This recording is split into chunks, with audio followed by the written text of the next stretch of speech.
പുതിയൊരു വീഡിയോയിലേക്ക് എല്ലാവർക്കും ഹാർദവമായ സ്വാഗതം. ദൃശ്യം 2 നാളെയായിരുന്നു റിലീഫ് ചെയ്യേണ്ടത്, ഏപ്രിൽ 2 അല്ലേ. ഏതായാലും ദൃശ്യം 2 മാറ്റിവെച്ചെങ്കിലും വാഴ 2 നാളെ റിലീഫാകുകയാണ്. പുതുമുഖ സംവിധായകനാണ്. അതുപോലെ ജയ്ഹോ, ഗുരുവായൂർ അമ്പലനടയിൽ എന്നീ ചിത്രങ്ങൾ സംവിധാനം ചെയ്ത ബിപിൻ ദാസാണ് തിരക്കഥ എഴുതിയിരിക്കുന്നത്. അതൊക്കെ പ്രതീക്ഷ നൽകുന്ന ഘടകമാണ്.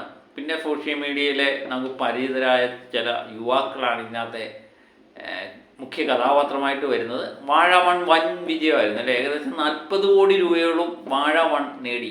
ചെറിയ മുടക്കുമുതലിൽ കോടികൾ വാഴിയ ചിത്രമാണ് വാഴ 1. അതിനുശേഷം വാഴ 2-നായിട്ട് നമ്മൾ കാത്തിരിക്കുകയായിരുന്നു. അതിനിടയിലാണ് വാഴ 2-ഉം ദൃശ്യം 2-ഉം തമ്മിൽ ക്ലാഷ് പോലെ കാണുന്നത്. ഏതായാലും അതൊന്നും ഇല്ലാതെ തന്നെ വാഴ 2 നാളെ റിലീഫ് ചെയ്യുകയാണ്. എല്ലാവരും വളരെ പ്രതീക്ഷയോടെ കാത്തിരിക്കുകയാണ്. എനിക്ക് തോന്നുന്നു കുടുംബ പ്രേക്ഷകരെക്കാൾ കൂടുതൽ പ്രതീക്ഷിക്കുന്നത് കുട്ടികളെ തന്നെയാണ്. യുവാക്കളെയും കുട്ടികളെയൊക്കെ പ്രതീക്ഷിക്കും. കാരണം അവരുടെ പരീക്ഷയൊക്കെ കഴിഞ്ഞ സമയം അവർക്ക് ചിരിക്കാനും ഒക്കെയുള്ളൊരു സംഭവം തന്നെയാണ് ഒരുക്കി വെച്ചിരിക്കുന്നത്. ഒരു വൻ വിജയമാകും എന്ന് തന്നെയാണ് നമ്മൾ പ്രതീക്ഷിക്കുന്നത്. വളരെയധികം പ്രതീക്ഷ ഈ ചിത്രത്തിന് കാണുന്നുണ്ട്. കാരണം നമ്മൾ ബുക്കിംഗ് ഒക്കെ നോക്കും, മികച്ച രീതിയിലുള്ള ബുക്കിംഗ് കാണുന്നുണ്ട്. ആദ്യ ദിവസം ഏകദേശം 20 ലക്ഷത്തോളം ബുക്ക് ചെയ്ത ഈ ചിത്രം രണ്ടാമത്തെ ദിവസമായപ്പോൾ 60 ലക്ഷമൊക്കെ പിന്നിടുന്ന കാണും. ചിലപ്പോൾ രാത്രി കൊണ്ടത് 1 കോടിയിലേക്ക് പ്രീഫെയിൽ മാറാനുള്ള സാധ്യത കാണുന്നുണ്ട്. ഇപ്പോഴും നമ്മൾ ബുക്കിംഗ് നോക്കുമ്പോൾ ഏകദേശം 4000-5000 ടിക്കറ്റോളം മണിക്കൂർ വിറ്റ് മാറുന്നു. താരങ്ങളല്ലാത്ത ഒരു ചിത്രത്തെ സംബന്ധിച്ച് വളരെ നേട്ടമാണ്. കാരണം മണിക്കൂറിൽ 5000-6000 ടിക്കറ്റ് മണിക്കൂറിൽ നാളെ റിലീഫ് ചെയ്യാനുള്ള ചിത്രത്തിൻ്റെ വിറ്റ് മാറുന്നത് വളരെയധികം ശുഭകരമായ വാർത്തയാണ്. കാരണം സാധാരണ ഇങ്ങനെയുള്ള ചിത്രങ്ങളിൽ ചിത്രം തിയേറ്ററിൽ വരട്ടെ, കണ്ടതിന് ശേഷം നമുക്ക് തീരുമാനിക്കാമെന്ന് പ്രേക്ഷകർ വിചാരിക്കും. പക്ഷേ അതില്ലാതെ തന്നെ ഈ ചിത്രം ഒരു വിജയത്തിലേക്ക് നീങ്ങുന്നതായിട്ടാണ് കാണുന്നത്. വലിയ മുടക്ക് മുതലൊന്നും കാണില്ല. എന്നാൽ ഇത് കോടികൾ വരാനുള്ള സാധ്യതയുണ്ട്. പ്രീഫെയിൽ ഇനത്തിൽ ചിലപ്പോൾ 1 കോടിയൊക്കെ നേടാൻ സാധ്യതയുണ്ട്. അങ്ങനെയെങ്കിൽ പോസിറ്റീവ് കിട്ടിക്കഴിഞ്ഞാൽ ഏകദേശം 3-4 കോടിയിലൊക്കെ ആ നാളത്തെ ദിവസം തന്നെ കളക്ട് ചെയ്യാനുള്ള സാധ്യതയുണ്ട്. അതൊരു വൻ വിജയത്തിലേക്ക് നീങ്ങാനുള്ള സാധ്യത കാണും. വേറെ ക്ലാഷ് റിലീഫൊന്നും ഇല്ല. ഏതായാലും വളരെയധികം ആത്മവിശ്വാസത്തോടെ തന്നെയാണ് അവർ റിലീഫ് ചെയ്യാൻ തീരുമാനിച്ചത്. കാരണം ദൃശ്യം 2-വുമായിട്ട് ക്ലാഷ് റിലീഫൊക്കെ ചെയ്യണമെങ്കിൽ അവർക്ക് അവരുടെ പടത്തെപ്പറ്റി വളരെയധികം ആത്മവിശ്വാസമുണ്ട് അല്ലേ. കാത്തിരുന്ന്.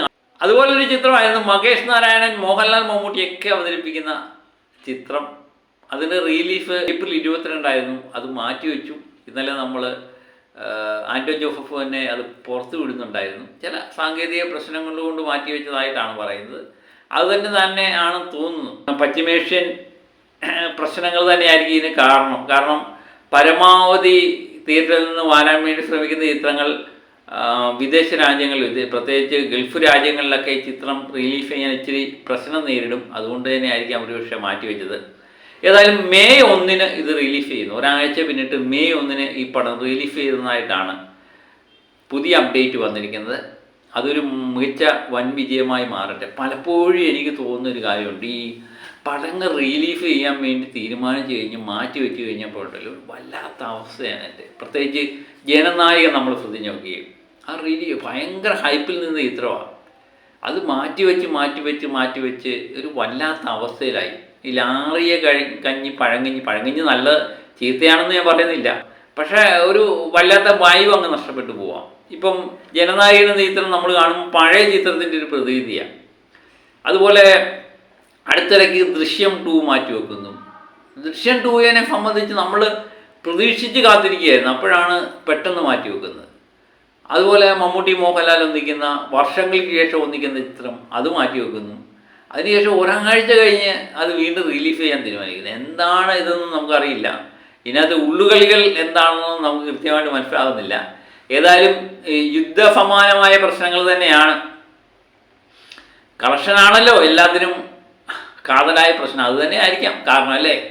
ഏതായാലും എല്ലാ ചിത്രങ്ങളും റിലീഫ് ചെയ്യട്ടെ, അതിനുവേണ്ടി കാത്തിരിക്കും. കാരണം വെക്കേഷൻ ടൈമിലാണ് എനിക്ക് തോന്നുന്നു കേരളത്തിൽ ഓണം വെക്കേഷൻ സമയത്താണ് ഏറ്റവും കൂടുതൽ കളക്ട് ചെയ്യുന്നത്. വിഷു ഓണം കാലത്ത്, വിഷു എന്നല്ല, പ്രത്യേകിച്ച് ഏപ്രിൽ മെയ് മാസങ്ങളിൽ നല്ല കാലാവസ്ഥയാണ്. പ്രത്യേകിച്ച് ചൂട് കൂടുതൽ, മഴയുടെ പ്രശ്നങ്ങളില്ല. അതുപോലെ പിള്ളേർക്ക് പഠിക്കാനില്ല, സ്കൂൾ അടയ്ക്കുന്ന സമയം, പിന്നെ ഓണകാലത്ത്, ഇതൊക്കെ ടൈമിലാണ് കേരളത്തിൽ ഏറ്റവും കൂടുതൽ കളക്ഷൻ ഉണ്ടാകാറുള്ളത്. പലപ്പോഴും നമുക്കുള്ള പ്രശ്നം എന്ന് പറഞ്ഞാൽ ഓണത്തിന് ചില ചിത്രങ്ങളൊക്കെ റിലീഫ് ചെയ്യുന്നെങ്കിലും വിഷുകാലത്ത് കഴിഞ്ഞ കൊല്ലം മികച്ച പ്രതികരണമായിരുന്നു. ലോക, അതുപോലെ എമ്പുരാൻ, തുടർ ഈ ചിത്രങ്ങളെല്ലാം റിലീഫ് ചെയ്ത് ഈ ഏപ്രിൽ മെയ് മാസങ്ങളിലായിരുന്നു. അതൊക്കെ വൻ വിജയമായി മാറുകയും ചെയ്തു. പക്ഷേ ഈ പ്രാവശ്യം പല ചിത്രങ്ങളിലും വരുമെന്ന് പ്രതീക്ഷിച്ചു, പലതും മാറ്റിവെക്കേണ്ട അവസ്ഥ വന്നു. എന്നെനിക്ക് തോന്നുന്നു ഏപ്രിൽ കഴിഞ്ഞ് മെയ്യിലൊക്കെ മികച്ച ചിത്രങ്ങൾ വരും എന്നൊക്കെ പ്രതീക്ഷിക്കുന്നു. കാരണം പ്രത്യേകിച്ച് മമ്മൂട്ടി, മോഹൻലാൽ അവതരിപ്പിക്കുന്ന മെയ് 1 അത് റിലീഫ് ചെയ്യുന്നു. അതുപോലെ ദൃശ്യം 2 മെയ് 22 റിലീഫ് ചെയ്യുന്നു. ഇതൊക്കെ വരുമോ എന്തോ, കാത്തിരുന്ന് കാണാമല്ലേ. ഇനിയും മാറ്റി വെക്കുമോ ഇല്ലയോ എന്നൊക്കെ ഉള്ളത് നമുക്കറിയില്ല, കാത്തിരുന്ന് കാണേണ്ട കാര്യമാണ്. ഏതായാലും വാഴ 2 നാളെ കാണാൻ വേണ്ടി പോകുന്നുണ്ട്. കണ്ടതിന് ശേഷം അഭിപ്രായം പറയാം. അപ്പോൾ നിങ്ങളുടെ വിലയേറിയ അഭിപ്രായങ്ങൾ കമൻ്റായിട്ട് എഴുതുക, സപ്പോർട്ട് ചെയ്യുക. അപ്പോൾ മറ്റൊരു വീഡിയോയുമായിട്ട് വീണ്ടും ഞാൻ എത്താം. Okay, by.